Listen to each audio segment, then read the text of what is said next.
Hey guys, I'm Dalton Paul. I have a YouTube channel called Dalton Paul Videos, and I normally don't do videos off the cuff, but I just saw Star Wars The Force Awakens last night, and I wanted to share my first impressions of the movie.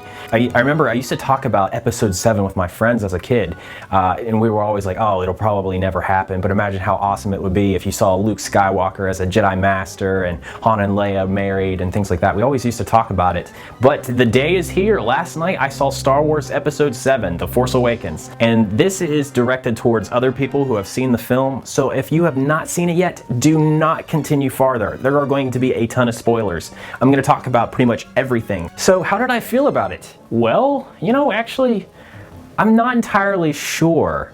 I left the theater with just a very perplexed feeling.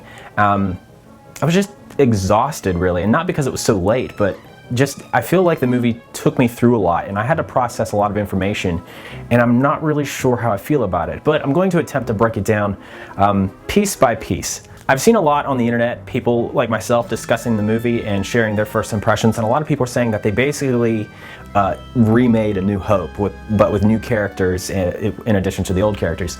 I would have to agree. A lot of the movie felt more like an homage to Star Wars than an actual new Star Wars film to me. It had the same format as A New Hope. There's new characters that each meet each other and go on an epic adventure, I suppose, throughout the galaxy and fight for something that's bigger than themselves, all the while finding themselves.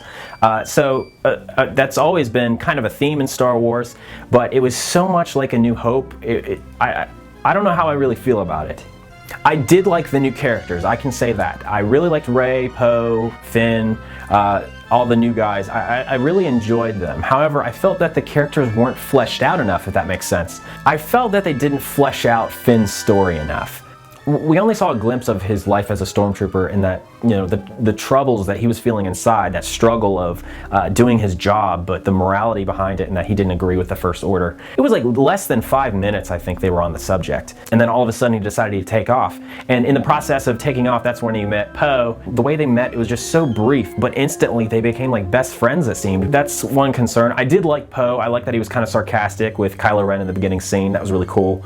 Rey, I thought they did a good job of fleshing out Rey's character and her backstory, being the scavenger, finding these parts and trading them in and getting a portion of food that wasn't worth, that was worth a lot less than the trouble she went to go find it. Her meeting BB-8 I thought was pretty cool. However, whenever she and Finn first meet, I also thought that was kind of rushed. All of a sudden the TIE fighters come in, they start blowing everything up. I thought all of that was rushed, and then all of a sudden they're on the run. And I guess the point is that they didn't really have enough time to think, that they just had to, she just had to run because she was now associated with him because he was dragging her along. But I felt like there was enough reluctance. I understand that she was somewhat apprehensive to leave Jakku, but let's look back at A New Hope with Luke. He was very apprehensive. He didn't want to go with Obi-Wan on this big quest to Alderaan. He was very, he had ties back home. He had to help his uncle on the moisture farm. But with Rey, there was some apprehension. I don't think there was enough, I guess. She kind of just got up and went. And it was kind of cool, they make off in the Millennium Falcon. But that's one thing I didn't really like about the film, was that it was constantly referencing itself. It was making references, and it was not subtle about it at all. It was mostly fan service more than anything. She says, oh, we're taking the hunk of garbage, and then it shows the Millennium Falcon. I did like that it was supposed to, she was scoffing at it as it had been in the original trilogy, the fastest hunk of junk in the galaxy. I did like that, but it just constant references. The part with Finn and Han with Captain Phasma, is there a trash compactor, is there a garbage chute? They said it twice. I mean, once was adequate enough. I guess it was, they were tying it in to the fact that Finn worked sanitation, but it's just, I felt there were so many references, the 12 versus 14 parsecs. I feel like all the references were obviously fan service. Also the comedy, I did like some of the jokes. I thought that, that's a good thing, putting comedy into Star Wars, but at times they overdid it a lot. I think there was way too much comedy. They definitely needed to tone it down a bit. I really liked Finn as a character, but all the comedic parts with Finn, I think they should have toned down a bit. Because Finn is this character that he's struggling with who he is, being raised to be a stormtrooper and enact questionable activities like slaughtering the villagers in the opening scene. He's struggling with his morality. Every once in a while it was okay, but they just needed to tone it down, in my opinion. I felt like the story wasn't fleshed out. Like, there were all these different aspects, but they didn't really build up to anything. Like all of a sudden, boom, Han and Chewie board the Millennium Falcon, like out of nowhere. They just happen to be flying by Jakku in that weird cruiser thing with those animals. That was kind of a stretch, like it just so happened.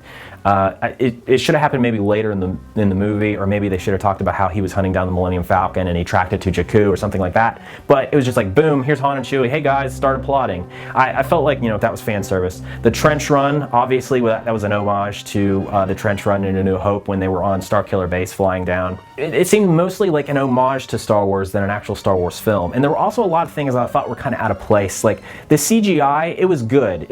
It wasn't bad by any means, but it seemed out of place in a Star Wars film. I mean, that's kind of funny, you know, saying that after looking at the prequels where they were basically 85% CGI.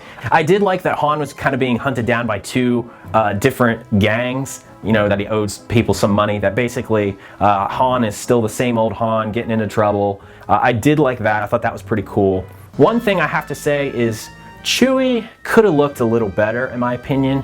They did this in episode 3 as well. They had Chewie slick his hair back, which, you know, that's his natural style. But if you look in the original trilogy, lots of times his hair would kind of come down, you know, it would kind of fall out of place, and he was real scraggly. And I felt they should have made him look more scraggly in episode 7. He was just too well groomed, if that makes sense. You know, after aging 30 years, I understand that and according to Star Wars lore, Wookiees have a longer lifespan than human beings, but they should have made him look a little more scraggly, at least to keep up with the consistency in the original trilogy.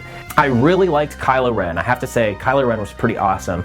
He had a lot of Anakin Skywalker in him, and I thought that was great. A lot of people I've noticed online are saying that Kylo Ren is what Anakin Skywalker should have been in the prequels, and I kind of agree with that. He threw tantrums several times when he didn't get his way. I thought that was pretty awesome, but it wasn't like throwing a wrench in episode 2 like Anakin did, and, you know, the whininess. He was kind of immature, like Anakin, but his tantrums were kind of like more menacing. Like he takes a lightsaber to a computer console and just completely destroys it. I thought that was really cool. I thought he was a really awesome character. On the way to see this film with my girlfriend, I was like, okay, let's make some predictions. I'm vaguely familiar with the EU, the expanded universe, Legends as it's called now. I was really hoping that they would pull some from the expanded universe, you know, not just get rid of it outright, but take a couple concepts. I was hoping that they would do that. And one prediction that I made was that Kylo Ren was possibly the Han and Leia's son, because in the original EU there were the Solo twins, and one was a chick, one was a boy. It was like Jason and Jaina, I believe, and Jason eventually turned to the dark side and fought Luke. But I was like, I'm willing to bet that Rey and Kylo Ren are brother and sister. Now, we didn't get that development with Rey, but I'm making a prediction that she is a Skywalker somehow. She may be the, you know, sister of Kylo Ren, or she may be the daughter of Luke Skywalker. That's my prediction. But I totally called it that Kylo Ren was going to be Han and Leia's son, and I thought that was really awesome. However, I wanted to hear more about his backstory. I also really liked that they pulled from the expanded universe talking about Luke training new Jedi in the form of the New Republic. I really would have liked to see more of that. We got to see maybe a glimpse of the Republic, I think, as the new Death Star, Starkiller Base thing was destroying it. But I wanted to see more of the New Republic. I wanted to hear more about Luke training Kylo Ren and him turning to the dark side. And I'm sure that that's going to be explained in the next one, but I really would have liked to see it in this one. All the commercials and TV spots and whatnot made Finn look like he was going to be the next Jedi. Like that the Force Awakens, the Force was awakening in him, when in reality they duped us cleverly, and that it was Rey who had Force sensitivity, and that the Force awoken in her. So that was kind of cool. I didn't expect that. I knew that she would wield a lightsaber eventually, just because I saw something on the internet where I think Hasbro released a toy too early that had Rey with a lightsaber, so I knew because of that, but I wasn't sure if she was going to be the main focus. I did originally think it was going to be Finn. Once again, back to Finn, they should have fleshed out his story, and I understand that he has stormtrooper training, but I don't think he would have been as adept with a lightsaber as he was. He was able to hold his own pretty well. And some may use the excuse that he had training as a stormtrooper, so he had training in hand-to-hand combat. The stormtrooper, he fought another stormtrooper with that arm lightsaber thing, whatever it is. But I don't think he would have been as skilled. And I think the same goes with Rey. She wouldn't have been that adept with a lightsaber with or without the Force, in my opinion. Another thing that wasn't really explained very well was Maz Kanata and her cantina, I suppose. How does Han know her? He just says that she's an old friend. I would have loved to know more about her. Also, she looked good. I thought she looked pretty good, but once again, it was one of those things that just felt a little out of place in this whole universe. You know, J.J. Abrams had such an emphasis on the practical sets, practical effects, and yet, you know, the CGI character, it didn't look bad by any means, but it just kind of stood out. Something about it didn't seem right. I like that she was kind of like an old, wise barmaid. I thought that was kind of a cool idea to incorporate into the story, I suppose, but I would have liked to have known how Han and Chewie met her. A little more backstory. I'm sure that her backstory is explained in novels and comics and everything else that's being released with the movie. As a Star Wars fan, I would love to learn more about the entire universe and look into these extra stories, but how it works in with the movie, I shouldn't have to question it. You know, the explanation should be right there. And I feel like Maz Kanata wasn't a big part of the film. But then again, she was. She had the Skywalker lightsaber. How did she get that? She said, oh, that's for another time. That's totally a cop-out. Oh, we're running out of time. We better get this movie on. Let's just say she'll explain it later. I didn't really understand that. And the fact that Rey just happens to walk down the stairs and find it in a box, I thought that was kind of odd. And then she has that weird flashback thing. I equate that to when Luke was on Dagobah training with Yoda and he went into the forest and saw Darth Vader, and it turned out, you know, the mask came off and he was beneath it. It was one of those kind of Force visions, which, you know, it's okay, but it was too abrupt. It was too like, boom, hey everybody, the Force Awakens, it's Rey now. But then again, I don't have any suggestions. I don't know how they could have made that a little better. It just seems a little off, I thought. Another thing that disappointed me was that I didn't really get to see Captain Phasma in action. She was on promotional art everywhere. She's on the poster, she's on t-shirts. Actually, she's on this t-shirt. It's not on camera, but yeah. She was everywhere and she wasn't on screen for very long. I thought that was a big disappointment. But that's a very Star Wars thing to do. You always introduce a character through merchandise and advertising and marketing things, but then in the film they have like this much screen time, kind of like Boba Fett. I was hoping to see more of her, and the fact that Finn and Han Solo kind of overtook her so quickly was a little disappointing. They implied that they put her in the trash compactor or whatever, but we didn't see it. I felt like that was a cop-out, and they just mentioned the trash compactor. There's a big laugh because it's a reference to episode 4, and then they cut to the next scene. Okay, we get it. It's Star Wars. It's back. Everyone's happy, but you don't have to be constantly referencing yourself throughout the film. Okay, so here's the big one. The part of the movie that actually my jaw literally dropped and hung open for a good 5 minutes was, once again, if you've made it this far in the video, it's your own fault. Han dies. That's the part that really got to me, because honestly I didn't expect it. I expected a major character to die. In fact, in the trailer there's the shot of Rey raising her head crying in the snowy forest, and there's a body in front of her, and we later know that that's Finn. He's just injured, but in the trailer it kind of looked like Chewie. It kind of looked like Chewbacca. You kind of saw like brown, and you almost saw his armor belt or his satchel bag, whatever it is. And so I honestly expected Chewie to be the one that died. I didn't expect Han to be killed at all. The exchange between him and his son, aka Ben Solo, at least I'm assuming it's Solo, which by the way, that's also in the expanded universe, but it was Luke's son that was named Ben. In the expanded universe, Luke had a son named Ben Skywalker. So it's like, really? You couldn't have just said Jason just to keep it consistent with Legends? Okay, so there's the exchange between Han Solo and Kylo Ren. Han Solo shouts his name Ben, and he stops dead in his tracks, and he says, you know, take off your helmet, I want to see your face, all that. And then you see real emotion in Ren. He tears up, and he's fighting, he's struggling with himself, with being good. It was reversed, which I thought was kind of cool. Instead of seeing someone struggling with the dark side, as we've seen 100 times, we saw somebody kind of struggling with the decision whether or not to come back to the light, to rejoin his family. Han was saying, you know, it's not too late to come back. And he was teary-eyed, and he was full of emotion, and I thought that was a pretty powerful scene. I kind of thought for a second he was going to say, kill me, take me out of my misery, you have to be the one to do it, and then Han would refuse. That's what I kind of thought was going to happen. And then when he thrusts his saber through Han's chest, I was like, okay, at first I was like, okay, no, Han's not dead. But then he pulls it out, and you just see Han topple down into that big long shaft, and Chewie goes crazy, and literally my jaw dropped, and it hung open for a good 5 minutes. At that point, I was kind of like, I am done with this movie. I'm a big fan of Han Solo. He's one of the best characters in the series. However, I can maybe see why they killed him off. There have been talks that Harrison Ford originally wanted Solo to die in Empire Strikes Back, and that was kind of the reason that they put him in Carbonite, because they were like, are we going to bring him back in Jedi? We're not sure. But in addition to that, I can kind of see why they killed him off. Han has always been a certain character type. He was that young, cocky, kind of wise-ass smuggler guy that was cracking jokes and was always getting in trouble, but at the end of the day, he knew what was right. And he was always smirking and, ragging on the princess or 3PO or whoever. And he was just that suave, kind of chaotic, good character. And I really like that about him. But I was worried that it wouldn't translate well as an older guy. I thought it was pretty good for the most part, that he still had his character about him. He was still getting in trouble. Those two gangs were like, hey, Solo, you got to pay up. He was making, he was cracking wise and smirking and messing around. And I really like that he still had his character, but it kind of evolved to where he also had this fatherliness about him, where he was kind of giving advice to Finn and Rey and explaining about the Force. Which is another thing. I wish that scene would have lasted longer. It had more impact in the commercial than I thought it did in the movie, which is very disappointing. I can see why they killed Han off. The fact that he's not young anymore. He can't have this cocky, wise-ass attitude all the time because he's an older gentleman. So I can maybe see that it probably wouldn't have worked to the end of this new trilogy. However, I'm still pissed. I love Han, and I thought that just sucked. It was kind of a dumb move for Han to be like, "Ben!" and just like walk up with his gun holstered, not doing anything.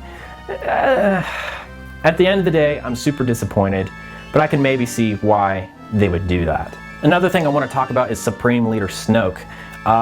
What is he? What's going on? I guess that's the point, that you're not supposed to know. That's kind of shrouded in mystery, a lot like the Emperor was in the first two movies. They made reference to the Emperor, but you didn't really see him, with the exception of the one time Vader talked to him on the hologram, whatever. So I guess that's sort of the point, but I just wanted more. I want more information. Who is Snoke? How did he get into power?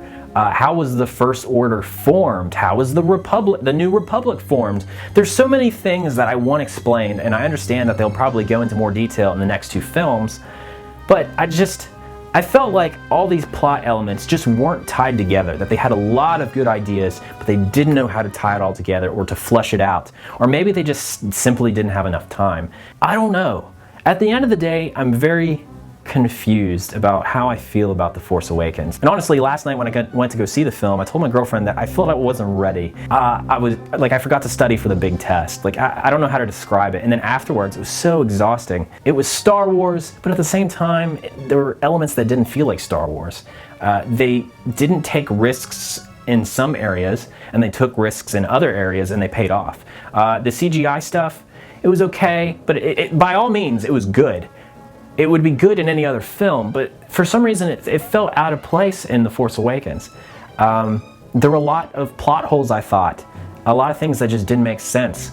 Rey was apprehensive to leave Jakku because she was waiting for her family, the family that she is not even sure of, but she didn't show as much apprehension that I would have thought, if that makes sense. With Finn, I really wish they would have fleshed out his character. It was just like, boom, here he's a stormtrooper. He doesn't like being a stormtrooper, now he's leaving.